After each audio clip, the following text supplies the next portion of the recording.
సింగరేణి సి&ఎండీగా శ్రీధర్ని బదిలీ చేయడంతో నూతన సి&ఎండీగా ప్రస్తుత డైరెక్టర్ బలరాం నాయక్ను ప్రభుత్వం పూర్తిస్థాయి ఇన్ఛార్జిగా నియమించింది. కొత్తగూడెంలోని సింగరేణి ప్రధాన కార్యాలయంలో ప్రస్తుతం ఆయన డైరెక్టర్గా విధులు నిర్వహిస్తున్నారు. ఇక ప్రభుత్వం నిర్ణయంతో కార్మికులు హర్షం వ్యక్తం చేస్తున్నారు.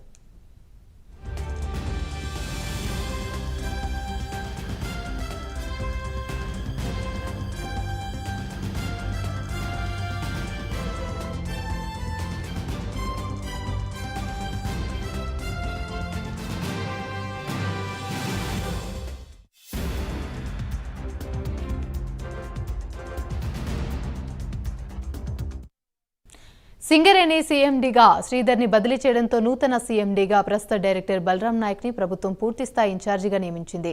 కొత్తగూడెంలోని సింగరేణి ప్రధాన కార్యాలయంలో ప్రస్తుతం ఆయన డైరెక్టర్గా విధులు నిర్వహిస్తున్నారు. ప్రభుత్వ నిర్ణయంతో కార్మికులు హర్షం వ్యక్తం చేస్తున్నారు.